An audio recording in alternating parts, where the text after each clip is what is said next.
যদি ওই পেমেন্টটা আজকে হয় তাহলে কি হে তোমরা দিয়ে এই নে তোর টাকাটা। আমরা আর আসবো না রে। কেন হে কি হয়েছে? তোমার কথা শুনিয়ে আমি ভাতার উপরে অ্যাপ্লাই করছং বেলা কইছং তুমি এলা না বুড়িয়া পাটা হইছো। আমি দেখো তো সোনার কলির মতো তোমার আমার বয়সের দূরত্ব কতটা দেখছো। তারপর কইছং যাও তো না ওই আগ্নি এখন শান্তি দাও তো। ওরে বাবা একে জানিস নে হে গামারির ডালটাকে আনিয়ে হে এই দেখ অবস্থা করছে। আর তোর কথা শুনিয়ে প্রত্যেকদিন রিল বানা খায়। ও রিল বানাইয়া আজকি রাত হুস্ন কা আঁখো সে দি দেয়া হে দি মোর হুসন খান কি বানাইছে একেবারে শিমলিয়ার ডাল দিয়ে। না না না তোমার মনে হয় কোনটা ভুল হয়েছে বুঝছেন। এক কাজ করো তোমাক মুই আজি নতুন কিছু প্রসেস দিবেন রাখছো। ওই স্টেপ গুলি তোমরা অ্যাপ্লাই করেন। কি কন? তা মুই শুরুটা কি শুরু করো। ঠিক আছে। নমস্কার সুপ্রিয় দর্শক মন্ডলীর ঘর। আবারও তোমাক ভিসিসিসি বা ভাতার কন্ট্রোলিং কোচিং সেন্টার সগাকে সুস্বাগত। ভাতারের জ্বালায় তোমরাও কি অতৃপ্ত? তোমার কি মনে হয় বাইরা সারাদিন তোমরা লাউডারি মারি বেড়ান আর তোমার ভাতার বাড়ির সমস্ত রকমের কাজ করো? তোমার কি মনে হয় না যে সারাদিন বাইরা ভাতার কাজ করি আসিয়ে তোমার জন্য বাড়ির সন্ধ্যেবেলা একটু আলু আর সোয়াবিনের রসা বানিয়ে কষা কষা করিয়ে তোমাক ডেকিয়া কোক বউ সোনামোর খায়া যা?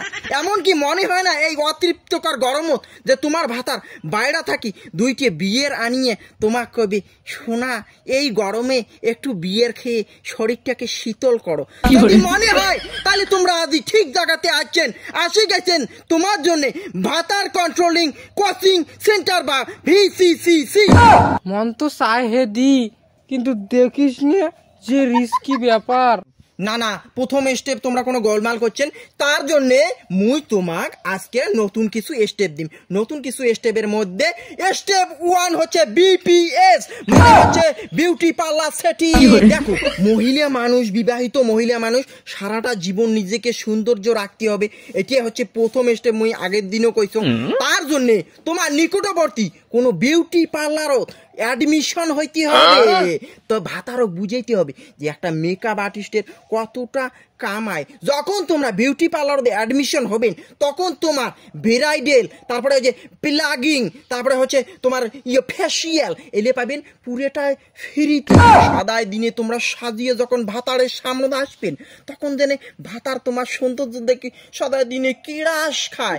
কারণ তোমার সৌন্দর্য দেখিয়ে তোমার ভাতারের মনো কি ভয় হবে। আগের দিনে কইছ ভয় হবে যে অন্য কোনো চ্যাংড়া যদি উইয়াক পটে ফেলায় ঠিক তখনই ওইটার সুযোগ নিয়ে তোমরা কবেন বেবি ইস সোনা মোরা করে সারাদিন হাঁটতে হাঁটতে না মোরাকে ঠ্যাংটা কি বিষ হয়েছে এখন টিপি দে না।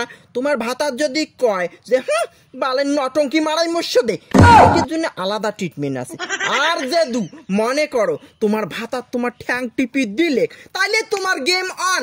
মনে করো তোমার মাল রেডি একদম কর্ম করিয়ে করার জন্য বুঝছে। হচ্ছে শোনো মুই তাহলে তোমার সেকেন্ড স্টেপটা কবার নেক্সট। সেকেন্ড স্টেপটা হচ্ছে SCIV মানে হচ্ছে self confident in front of ভাতার। খুলি কত? দেখো মুই খুলি কবার নাকছ ঠিক আছে। দেখো বিয়া হওয়ার 3-4 মাস পর একটা ভাতারের নিজের বউয়ের আর মুখ দেখতে ভালো লাগে না। একই মুখ দেখতে দেখতে তার একটু বোরিং ফিল হয়। তখন সমাজের কিছু সংখ্যক ভাতার আছে যায় নিজের বাড়ির বউ হাজারো সুন্দর হওয়া সত্ত্বেও উনি মানুষের বউয়ের দিকে নজর দেয়। হ্যাঁ দি ঠিকই কছিস। ওই পূর্ণার বার্থডে দিন গেলুম মুই সেন গিয়া এত সাজি সুজি গেলুম মুখ না দেখে আমার বাড়ি পাড়াটা পুনঃ বেশের মাইজেক যে দেখি জং জং করি। এই যে ঠিকই কইছেন। তাহলে এই বিষয়টা নিয়ে তোমরা কি করবেন প্রথমে হচ্ছে ভাতার কি মনে করে জানেন তো, যে তোমরা বুঝি এলা দেখতে খারাপ হয়েছেন, এটি উনির মনের ধারণা। আর উনি নিজে মনে করে আমি সেই হ্যান্ডসাম হচ্ছি, যার জন্য তোমার প্রথম অ্যাকশন হচ্ছে বাজার যাওয়া। মানে হচ্ছে তোমার নিকটবর্তী যে একটা হাট বা বাজার আছে, সেই বাজারত তোমরা একটা সাজি গুজিয়ে তোমার ভাতারক ধরি সন্ধ্যেবেলা বাজারত যাবেন। যখন যাবেন একটা কথা মনে রাখবেন, সব সময় ডিপ ধরনের শাড়ি কিনতে হবে, হয় হলুদ নালে লাল টকটকা শাড়ি পিন্দিয়ে যখন যাবেন, বাজারের প্রত্যেকটা মানুষই জেনে তোমার দিকে তাকায়। যখন ওই তোমার ভাতারের বন্ধু বা বান্ধব আসিয়ে দেখিয়ে তোমার দিকে দেখিয়ে করে ফেল ফেল করে তাকে রবে, আসিয়ে কবে কি বৌদি ভালো আছেন, সিংড়িয়া ঠিংড়িয়া খাবেন নাকি, ইয়া বৌদি তোমরা হিনে কি সুন্দর দেখা যায়। হ্যাঁ, যখনই এই কথাগুলি হবে তখনই কিন্তু তোমার ভাতারের একটা গাওখান জ্বলিয়ে উঠবে। কারণ ভাতার কোনো সময় নিজের বউয়ের প্রশংসা অন্য পুরুষের শুনির ভাল পায় না। এইটা হচ্ছে সাইলেন্ট ক্লিয়ার টিড়ি, মানে কোনো কথা হবে না কিন্তু তলে তলে একটা পুরানি মাই দিবে। হ্যাঁ, এই প্রসেসটা তোমার 1 মাস তোমার কাজে লাগবে।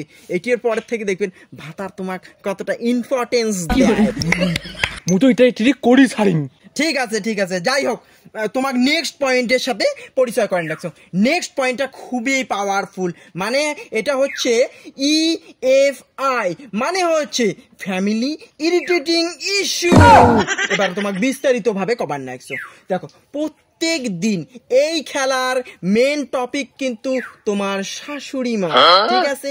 প্রত্যেক দিন সন্ধ্যাবেলা যখন তোমরা তোমার শাশুড়ির সাথে সিরিয়াল দেখে বসবেন, ঠিক তখনই তোমরা তোমার ভাতারের সম্পর্কে তোমার শ্বশুরিটি গুতি গুতিয়ে বের করবেন।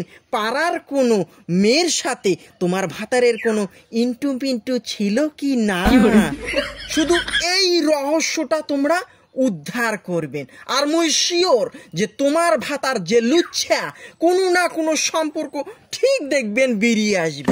ঠিক ওই শব্দটা যার সাথে ছিল মনে করো সম্পর্কটা, সেই মনে করো পল্লবী নামের একজন ছিল, পল্লবীর সাথে তোমার ইন্টু পিন্টু তোমার ভাতারের ছিল, ওই যে নামটা তোমরা মনোধ্যান করে গাঁথি রাখবেন। কারণ ওই নামটায় তোমার পরবর্তীতে ব্রহ্মাস্ত্রের মতো কাজ করবে। ঠিক যখনই তোমার ভাতার তোমার সংস্পর্শে আসিয়ে কবে সোনা একটা দিন একটা সুমু, ঠিক তখনই তোমরা ব্রহ্মাস্ত্রটা ছাড়বেন। কেন ইয়া পল্লবী যাবার না পাস, উনি এরা তো ছোটবেলার ভালোবাসা কয়া 120 অ্যাঙ্গেলে মুখেন মোসরাবেন। মনে করো এমন, কেন ইয়া পল্লবী যাবার না পাস, উনি এরা তো ছোটবেলার ভালোবাসা। এই দেখ দিমোর খান না না ওইটি নয়, ইয়া ওই পুপ্পাকে ঠোঁট খান অল্প ওখানে বন্ধ রাখিয়ে দক্ষিণ পাকের ইয়া কন্টক দ্বার খান খোলা খাইবি। এই যে পুপ্পাকে ভালোবাসা এটি হবে, বুঝিস না? দি বাড়ি দিলে প্র্যাকটিস করি মেলা মুই। ঠিক আছে ঠিক আছে, শোনো। হ্যাঁ, তাহলে কথা কি হল, যে ওই কথাটা শোনার পরে কিন্তু কি হবে, পল্লবীর কথাটা শোনার পরে ভাতারের মাথাত পড়বে, বা তখন উইয়ে কি করবে, তোমাকে মানা শুরু করবে, মানানো ইয়া উইয়ে কিন্তু হ্যাঁ নিজেকে স্টার্ট প্রমাণ করবে। হ্যাঁ, উইয়ে কিন্তু নিজেকে সেই হ্যান্ডসাম প্রমাণ করার জন্য তোমার সামনে করবে করিয়ে না হয়তো কোনো পল্লবী তোমাকে পানো একেবারে। হ্যাঁ, উনিয়ে কিন্তু তোমাকে বোঝানোর চেষ্টা করবে যে উনিয়ে কত হ্যান্ডসাম, উনিয়ে চাইলে আরো অন্য চেংড়িক বিয়ে করার পাইলে হয়, কিন্তু না, উনিয়ে তোর প্রতি সহানুভূতি জায়গায় তোমাকে বিয়ে করাইছে, প্রমাণ করার চেষ্টা করবে। ঠিক আছে? কিন্তু দি যদি শশায় যদি পল্লবীর সাথে কোনো সম্পর্ক থাকে তাহলে তুমি মরি যান। তুই কে মরবো, ওটি তো পল্লবী উঠিয়ে হবে, আর ওটি কিছুই হয় না। সাওয়ালি বয়সের পেরে মলি আমরা জানি না কত কি হবে, কিন্তু ভাতার কিন্তু তো বুঝির চেষ্টা করবি যে উনি সেই হ্যান্ডসাম, উনি তোকে বিয়ে করাইছে, নাহলে উনির হাতে অনেক ধরনের অপশন ছিল। এই কথাটা তুই ঠিক এইটির সুযোগ নিব, কি সুযোগ নিব তোমরা কবেন কি যা না ওঠিয়ে যা মোর ঘরে মুখে আসিস তুমি দিবে মোর সাথে কথা কবি তুই হ্যাঁ দেখবেন সাথে সাথে তোমার ভাতার হাসি মুখ খান একটা সন্ধ্যা লাগে গেছে হ্যাঁ আর ওইটিয়ে তোমরা বারে বারে কবে কবে কি ভাতার কবে কি শোন না রে ওলি মিশিয়ে কথা রে তুই বুঝিস না কে আর তোমরা ওটির ফয়দা নিয়ে বারে বারে আরো রাখবেন আরো গুছাবেন কবে কি না না তুই মোর সাথে আসবই না মোর সাথে একদমই কথা কবি নিয়ে তোর ইয়ো খান আর পেরি মারো ইয়ো খান জানো ওটি যা মরে পাটা অঙ্কুরি করবেন তখন দেখবেন আর বাড়ির কাজকর্ম করি দেওয়া করে দিবেন বন্ধ কারণ তোমরা অভিমান করছেন আর এই অভিমান বেটা কিন্তু তার মাও আর বাপও সহজে কবার পাবি না যে মুই কিসের জন্য মেয়ের উপরে অভিমান হয়ে আসং তখন উনি দেখবেন সুসুর করি নুকি নুকিয়ে ঘর মুছিবে ঘর ঝামটিবে দেখবেন আর এইটি তোমরা চালে যাবেন বল রাগটা বল থাকতে হবে মাঝে মাঝে যখন দেখবেন ডাউন হয়ে গেছে তখন আরো এঙ্করি চারা দেবেন জানা তুই পালাবি উঠকি জানা দেখবেন তোমার কাজ হয়ে গেছে এটি একটা একটা বিশাল ধরনের একটা টিড়িক ঠিক আছে তা যাই হোক অনেক দুপুরে হয়েছে তা আজকের মতো যাও তোমরা নাকি ঠিক আছে হয়েছে হয়েছে ঠিক আছে যাও হ্যাঁ রেজাল্টটা বল পরের দিন মুই নিম ইয়াও আর হ্যাঁ অডিয়েন্স ইয়াও বাড়িতে বল এলে আগের দিনের মতো আবারও কলুম এলে বাড়ি ট্রাই করেন না নাহলে বলে একটা